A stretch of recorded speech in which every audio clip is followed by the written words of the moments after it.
Inilah makhluk Allah yang tidak akan hancur di hari kiamat. Al-Imam Al-Barbahari dalam kitabnya Syarhus Sunnah dan juga Imam As-Suyuti dan ulama-ulama akidah lainnya menyebutkan bahwa di antara makhluk Allah yang tidak dihancurkan itu jumlahnya ada 8. Yang pertama adalah surga. Surga sudah Allah ciptakan dan sekarang pun sudah ada, karena Rasulullah SAW pernah diperlihatkan surga saat peristiwa Isra dan Mi'raj. Yang kedua, neraka. Neraka sama halnya dengan surga, sudah Allah ciptakan dan sekarang sudah ada. Rasulullah SAW pun pernah diperlihatkan neraka saat peristiwa Isra Mi'raj. Yang ketiga adalah Aras. Aras adalah makhluk Allah yang paling besar. Tidak ada makhluk Allah yang lebih besar daripada Ar-Rasy. Makhluk Allah yang pertama kali diciptakan adalah Ar-Rasy. Ar-Rasy Allah berada di atas air. Artinya, di atas langit ada lautan, dan singgasana itu berada di atas langit. Yang keempat adalah kursi. Kursi tidak akan Allah hancurkan pada hari kiamat. Dan saking mulianya kursi ini sampai-sampai Allah sebutkan dalam Al-Quran satu ayat dalam surat Al-Baqarah, dan ayat itu diberi nama ayat kursi. Yang kelima adalah kolam.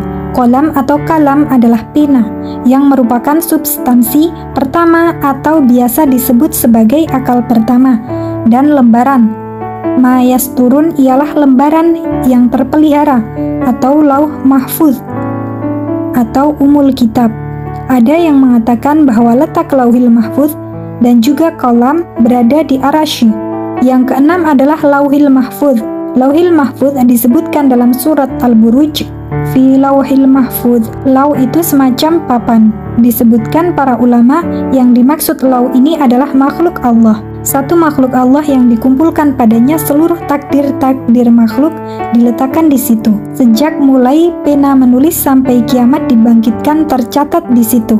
Rezekinya, ajalnya, bahagianya, celakanya, dan semuanya. Yang ketujuh adalah ruh.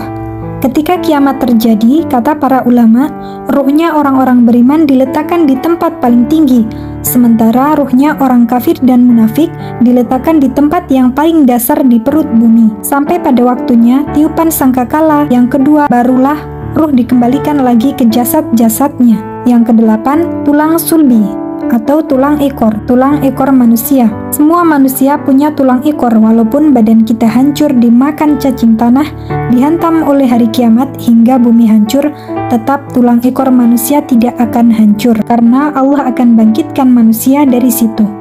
Jelas sudah bahwa kedelapan makhluk tersebut tidak dihancurkan oleh Allah Subhanahu wa Ta'ala di hari kiamat kelak.